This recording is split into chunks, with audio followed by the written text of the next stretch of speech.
Hola, ¿qué tal? ¿Cómo están? Amigos de Facebook, gracias por seguirnos a través de @XEU Noticias. Nos encontramos ahora en entrevista con José Antonio Meade, candidato a presidente de la República por la coalición que componen el PRI, el Partido Verde y también Nueva Alianza. Muy buenas tardes, José Antonio Meade. Bienvenido a Veracruz, Boca del Río. Me da mucho gusto no solo estar en Veracruz, sino estar contigo y en este programa y en esta estación. ¿Qué nos comenta? ¿Cómo va su campaña? Ya va caminando bien, la campaña está por cumplir su primer semana. A pesar de lo que muchos sentimos, las campañas empezaron apenas el domingo. Crecimos en la precampaña, crecimos en la intercampaña, somos una alternativa competitiva y estamos entusiasmados, con esperanza y con certeza de que nos va a ir bien en julio, nos va a ir bien en Veracruz y nos va a ir bien en el país. Desde su punto de vista, José Antonio Meade, ¿cuál es el principal problema que presenta México? Mira, en esta campaña, en la precampaña, yo te diría que hay tres, y los tres se presentan en diferente intensidad, los tres están presentes en el caso de Veracruz. Hay en general miedo por la inseguridad, hay mucho coraje por la corrupción y hay mucha frustración por la pobreza. Y yo creo que tenemos que enfrentar los tres temas. Tenemos que regresarle a los veracruzanos la seguridad. Lo que hemos visto estos últimos 2 años en términos de su incremento no es la dirección en la que nos gustaría ver moverse pues esas historias, porque no son esas cifras. Nos gustaría, en cambio, pues ver un Veracruz que recuperara ritmo y vigor en lo económico, pero son problemas que tenemos en todo el país: seguridad, corrupción, pobreza, y lo que nosotros hemos planteado es enfrentar los tres. México tiene que cambiar, pero tiene que cambiar con un punto de partida. De nada nos sirve pensar que todo lo que se hizo antes no sirve y que todo lo que vendrá después será mejor. Sin duda, México habrá de cambiar para bien, pero lo tenemos que hacer con un punto de partida, reconociendo y cuidando lo que va bien, corrigiendo y asumiendo lo que va mal. ¿Cambiar para seguir igual? No, cambiar para mejorar, pero cambiar con punto de partida. Esto es, hay algunas cosas en donde encontramos hoy esperanza y aliento. En general, en el país vemos que se genera empleo, vemos un crecimiento en algunas regiones robusto, incluyente, en algunos casos vemos que se avanza en el tema de la pobreza, en otros casos no. ¿Qué no puede seguir igual? La inseguridad. ¿Qué no puede seguir igual? La corrupción. ¿Qué no puede seguir igual? La frustración que nos da en no avanzar con contundencia en el caso de la pobreza. ¿Qué estamos planteando? Avanzar con cada una de las familias, platicar con ellas, entender cuál es el instrumento de gobierno que mejor les ayuda en su circunstancia y por la vía de unidad, de certeza, de estabilidad, de concordia, plantearle a México y a Veracruz un proyecto que nos permita avanzar con las familias en unidad y con confianza. José Antonio Meade, en caso de ganar la presidencia, ¿usted plantearía una nueva reforma fiscal como pide el sector empresarial, bajar impuestos? Mira, yo creo que la reforma fiscal se tiene que revisar periódicamente, se tiene que revisar a la luz de lo que vemos pasa en Estados Unidos. Es una agenda que no acaba, es una agenda que no termina y es una agenda donde permanentemente tenemos que revisar para encontrar un buen equilibrio entre lo que se necesita para dar buenos servicios y la forma de hacerlo que no implique un desaliento a la inversión, a la generación de empleo. ¿Bajaría el impuesto a la productividad, el ISR? Mira, yo creo que eso es algo que tenemos que revisar. ¿Sí o no? Depende, es que no se puede contestar sí o no en el caso de lo fiscal, porque tengo que revisar permanentemente. Por ejemplo, este año sí bajó. Este año bajó porque se actualizó por primera vez en 10 años la tarifa del impuesto sobre la renta. Bajó el equivalente a 2 puntos. Si no se hubiera actualizado la tarifa, eso hubiera permitido bajar de 30 a 28, 16% cada tramo bajó, 40,000 millones de pesos, el equivalente a 2 puntos del impuesto sobre la renta. Eso nos da un alivio que nos permite tiempo y espacio para entender de mejor manera cómo reaccionar frente a lo que hemos pasado en Estados Unidos. Sí, sobre todo eso, es un ¿no? buen Que primer bajaron paso. importantemente los impuestos. Pero se hizo de dos maneras. Por un lado se hizo con mayor déficit, que es algo que México no deberá de hacer, y por otro lado se hizo quitando, por ejemplo, las deducciones médicas, quitando las deducciones de gastos en restaurantes, quitando la posibilidad de deducir lo que se paga de intereses cuando uno se endeudó, quitando la posibilidad de deducir los impuestos locales. Eso quiere decir que va a haber impactos sectoriales, impactos regionales e impactos distributivos entre familias que muy probablemente no son los que nos gustaría ver en México. Por eso hay que entender el impacto de esa reforma para ver que puede tener consecuencias que no nos gustaría replicar. En cambio, lo que aquí vimos es toda la tarifa incrementándose para que en cada nivel de ingreso encontráramos un alivio importante. ¿IVA generalizado? De nuevo, yo creo que es un tema que hay que revisar en su contexto y en su momento. No puede uno asumir cuál va a ser el contexto que enfrente México. En los últimos años hemos tenido 3 reformas fiscales.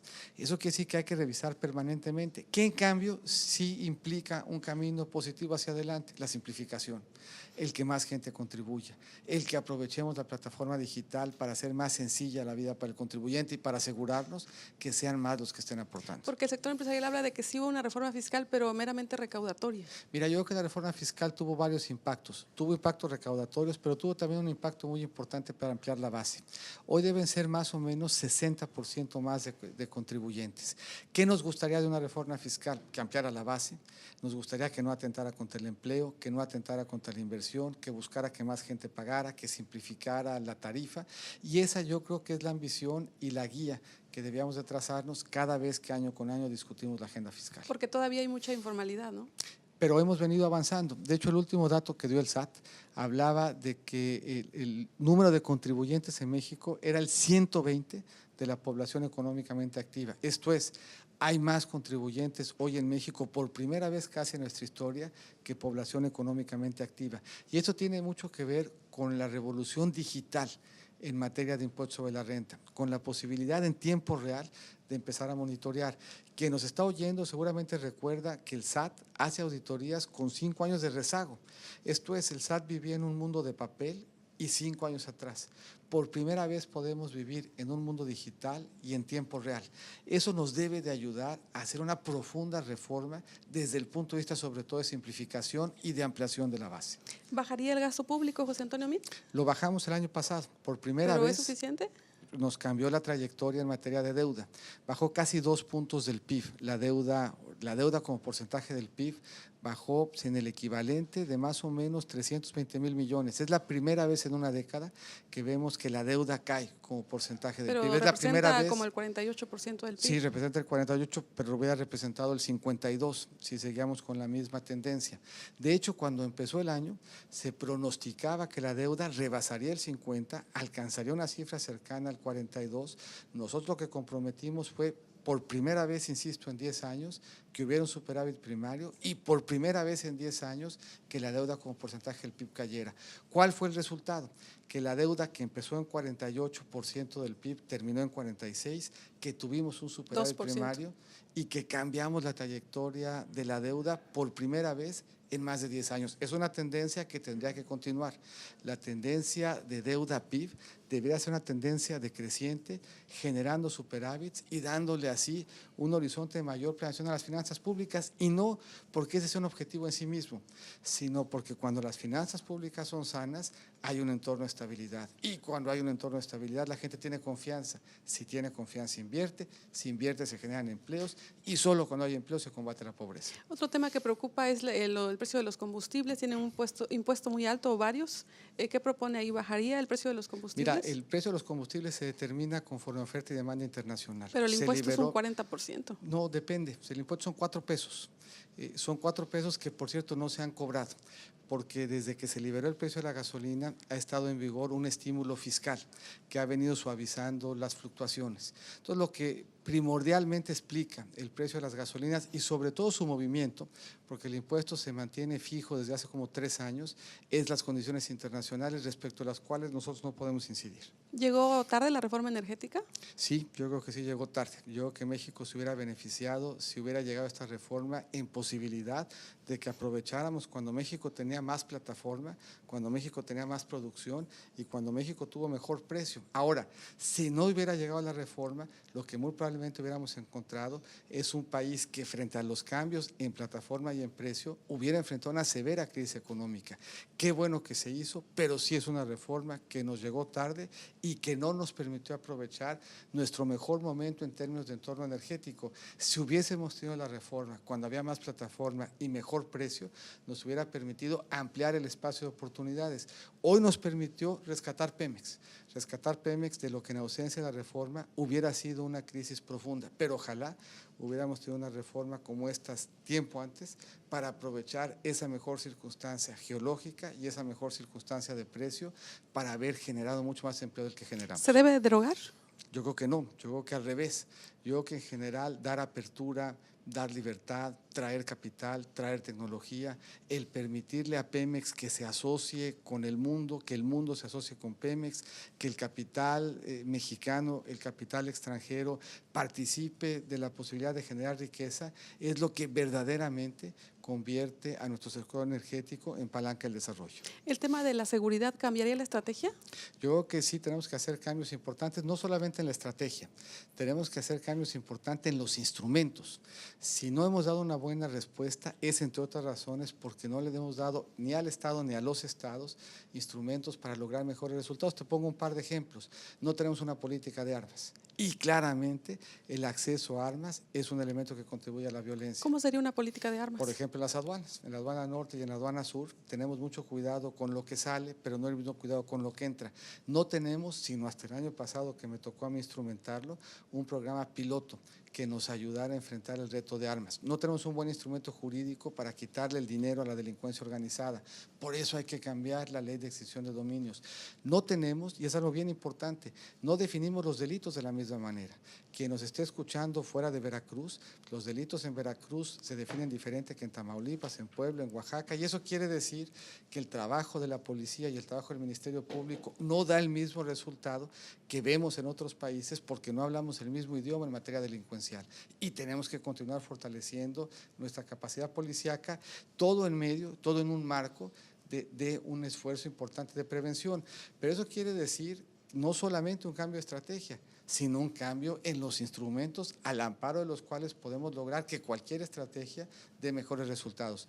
Pero no importa cuál sea la estrategia, sacar a los criminales de la cárcel y regresar a las comunidades es una mala idea. Ahora, ¿cambiaría o haría una academia nacional como pide el sector empresarial? Mira, yo creo que la Academia Nacional es un paso en la dirección correcta, pero todavía más importante, es muy difícil hacer una Academia Nacional si no tenemos un Código Penal único. ¿Cómo hacemos una cadena nacional si los delitos no se definen igual en el país? Te pongo un par de ejemplos. En Nuevo León es la segunda entidad donde hay más extorsión y sin embargo en Nuevo León no está tipificada la extorsión. Entonces tenemos una academia nacional y uno de los temas es combatir la extorsión y hay estados donde no está tipificada como delito. La verdad es que el esfuerzo se va a quedar trunco. Tendríamos que avanzar en los dos niveles. Sí, una capacitación con los mismos estándares nacionales, pero al mismo tiempo que tengamos la misma definición en el caso de los diferentes delitos.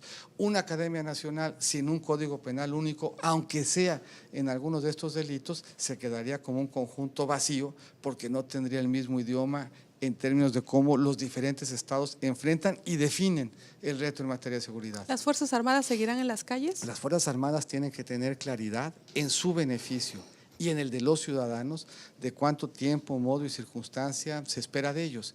Juegan un papel relevante, las necesitamos, estarán, lo sabemos, el tiempo que el compromiso lo requiera, pero en beneficio de los dos, de la Fuerza Armada y del ciudadano, tenemos que definirles un mejor marco. ¿Qué plantea la Ley de Seguridad Interior? La Ley de Seguridad Interior lo que plantea es un diagnóstico del Estado, una solicitud aprobada por el legislativo y diagnóstico y solicitud tendrán que especificar exactamente qué se espera de las Fuerzas Armadas en modo, tiempo y circunstancia. Eso le da certeza al ciudadano de que la Fuerza Armada estará ahí para ayudar a salvaguardarlo, pero le da certeza a la Fuerza Armada de qué se espera de ellos. Y lo hacemos en otro contexto. Lo hacemos, por ejemplo, cuando enfrentamos las consecuencias de un desastre natural. Y ahí sabemos para la Fuerza Armada qué esperar en el rescate, qué en el refugio y qué en la reconstrucción. Eso mismo tendríamos que aspirar a hacer en materia de seguridad. ¿Qué se espera de ellos para que tengan certeza jurídica y el ciudadano también sepa exactamente qué es lo que la Fuerza Armada está haciendo? Al finalizar el año termina el convenio con Veracruz para la Policía Naval. ¿Seguirá la policía en caso de usted ganar la presidencia? Sin duda, porque me parece que hoy no se entiende Veracruz sin la presencia comprometida de Fuerzas Armadas a las que habría que agradecerles. Pero parte de esa gratitud tendría que ser definirles de mejor manera su misión, con lo que tendrían ellos y los ciudadanos muchos mejores elementos de certeza. Por último, José Antonio Meade, el tema de corrupción. Usted al pasar en las otras secretarías, Sedesol, Energía, Relaciones Exteriores, ¿hubo omisiones o usted cómo Ni omisiones se siente? ni comisiones. Soy el único que puede presentar su 7 de 7, el único que puede acreditar cómo vive, el único que no declara que tiene, sino que comprueba que lo que tiene es consistente con lo que ha trabajado y con lo que ha hecho.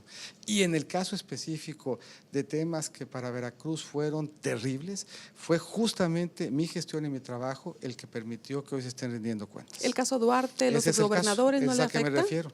Justo en ese caso, que fueron delitos federales y que hoy están siendo procesados de manera federal, fue el trabajo y la investigación que se hizo en la Secretaría lo que hoy permite que se estén rindiendo cuentas. ¿Qué opina de los otros contendientes, Andrés Manuel López Obrador? Mira, yo lo que creo que debe de preocuparnos a nosotros son los problemas que vamos a enfrentar, no los adversarios en la contienda. Yo estoy seguro que tengo el mejor perfil, estoy seguro que haré las mejores propuestas, estoy seguro de que con el voto de los veracruzanos voy a ser exitoso en julio y estoy seguro de que los problemas que tenemos los vamos a poder resolver, seguridad, corrupción, pobreza, con mejores servicios, avanzando en cada familia y con cada familia para darle a Veracruz y al país un mejor horizonte. Un mensaje para los veracruzanos, José Antonio Meade, ¿qué propone para Veracruz? Trabajar con cada familia, en cada vivienda, preguntándoles directamente qué esperan de su gobierno, qué instrumentos son los que más les ayudan, para que la política y el gobierno no sea del gobierno hacia la gente, sino con la gente hacia el gobierno, para saber exactamente cómo es que les podemos ayudar a avanzar con cada familia en lo particular. ¿Cómo califica el actual gobierno? Yo creo que hay áreas de oportunidad, como en cada elección tenemos la posibilidad de hacer un corte y en ese corte de plantear un cambio, pero es un cambio que tiene un punto de partida. Nosotros no podemos trabajar en México pensando que todo lo que se hizo hacia atrás no sirve.